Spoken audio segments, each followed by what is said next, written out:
M4 Sherman, probably America's greatest World War II tank ever. However, was the M4 Sherman good? Well, in today's video, we're going to be discussing the M4 Sherman and its probably second most iconic cousin. Well, I should say brother. Now, the M4 Sherman itself, I could be talking about like 9 other versions, but it's New Year's Eve and I don't feel like doing that. So if you just want the base tank and what it is and what it was, I got you covered. Alright. So, the M4 Sherman itself had a 75mm gun. Newsflash, it was not very good. German panzers like the Panther and the Tiger could not get penetrated too well with that and were basically untouched by it and could destroy Shermans. It had 5 crew members, weighed 30 tons, was pretty fast because it was supposed to be an infantry tank, but it had a max speed of 30 miles per hour. It's more classified as a medium tank though, but it is also considered an infantry tank. And a staggering 50,000 of these were built. Yes, 50,000 of them. So just like the T-34, America had basically an ocean of tanks. I mean, so they also do now, so nothing really changed. Now, the M4 Sherman, in World War II, other than it mainly served in the American Army, liberating France, also going into Germany, crossing the Rhine, going into Austria. I think they did a little bit. Not too much, though.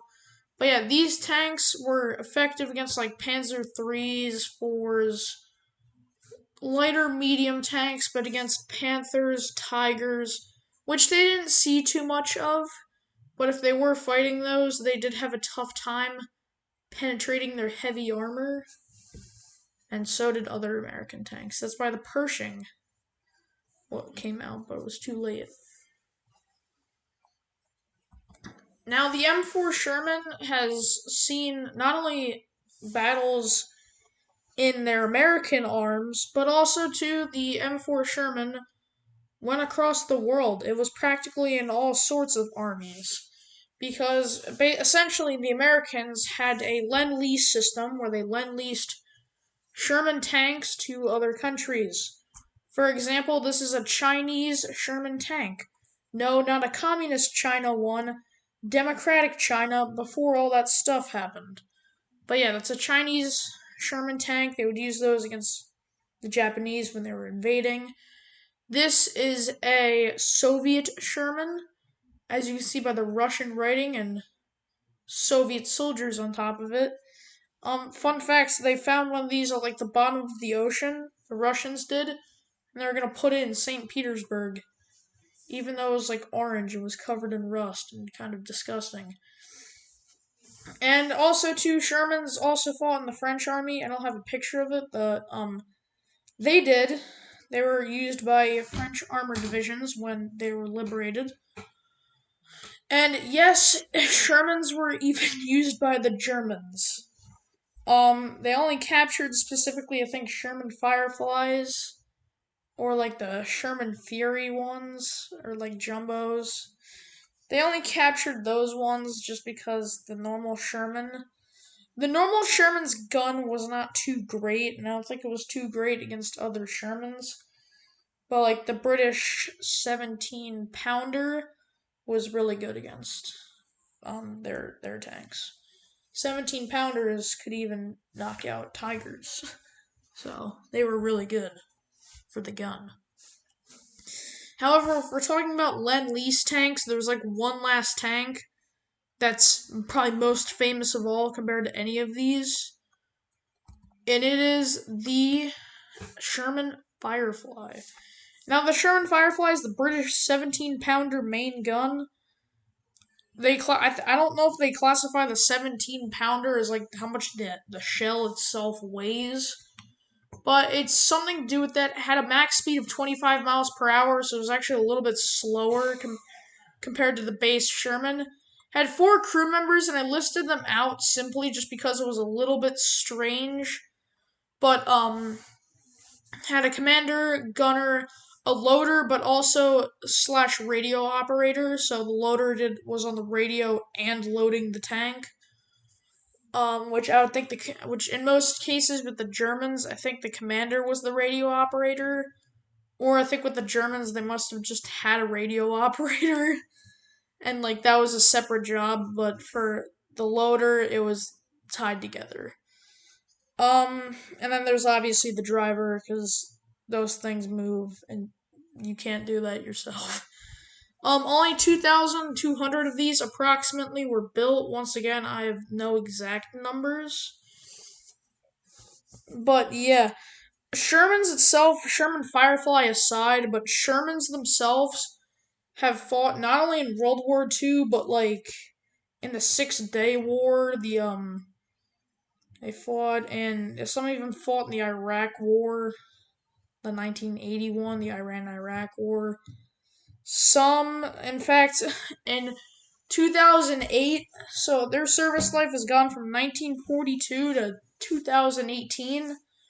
But yeah, in 2018, Paraguay retired the last 3 M4 Shermans that they had in their army. So, yeah, they had a pretty long service life. Similar to the T-34. The T-34 had a pretty long service life as well. I think the Sherman, though, slightly had a little bit smaller one, but there wasn't too many of these. But yeah, no, the Sherman Fireflies were the goated version, the much better version of the Sherman tank. I will say, if you see other Shermans, how they have like the 50 cal on top of them, they did have this. It's just that they weren't often on there. It's a thing that they specified. They weren't often on there, but they still had the Hull machine gun. This one doesn't have it, but yeah, they still had like the Hull machine gun, the 30 caliber one. But yeah, that is the M4 Sherman. And in the future, especially in the new year, 2024, I'm probably going to make some videos on the other versions. Like, for example, maybe the Sherman Jumbo. The Jumbo, different version of it. Maybe the Fury Sherman. And maybe all of those, like, the anti-mine ones and those weird ones. I could do those as well. There's a lot that you could do with the M4 Sherman because they made so many different versions of them. In most of the versions, there was very little changes, by the way. Most notably, it would be engine changes or a switch between a welded hull or a cast iron hull. So those are the main changes. It was either a cast or a welded hull, or it'd be engine changes and sometimes gun changes from a 75 to a 76 to a 75 again, then maybe a 76 for some. It's complicated, but that was the main thing that happened. There was also some armor changes and other sorts of things.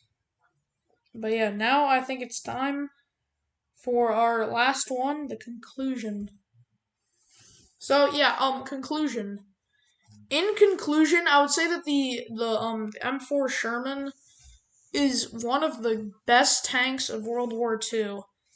Is it the best tank? I don't think so. I think the T-34 still takes the cake. But I do think that this is one of the best tanks of World War II because A, there were so many of them. B, they were easy to use. You could get them fixed quickly. The big problem with the German Panzers was that they're very advanced.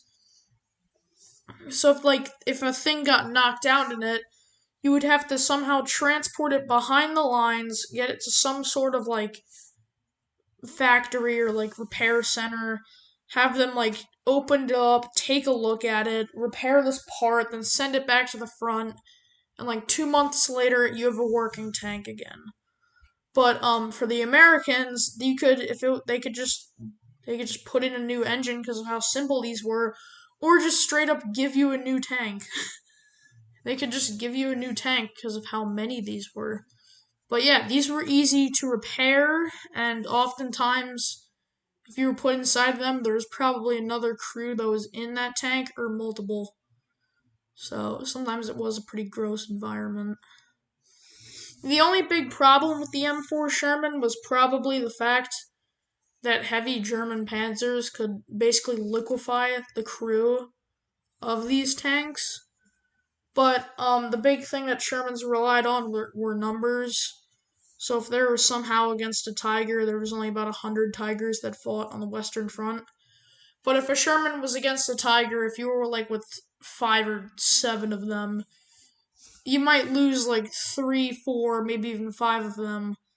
But the Tiger would probably be dead. So you would have losses, but you could at least get the job done with multiple Shermans. Almost like Wolfpack tactics that German submarines use, German U-boats. But yeah, so in conclusion, I think this is probably the second or third best tank of World War II. If we're looking at like the best like armored good tank, I would say the Panther, but we're not doing a video on the Panther yet. So yeah, that is going to conclude today's video. This is actually coming out on the last day of 2023. I hope that you have a good new year. I'll see you in 2024. Hopefully you're having a nice night, nice 2023 night. And hey, if you watch this video tomorrow, have a happy new year. Hoping that the new year is a lot better. Now that's going to do it for today's video.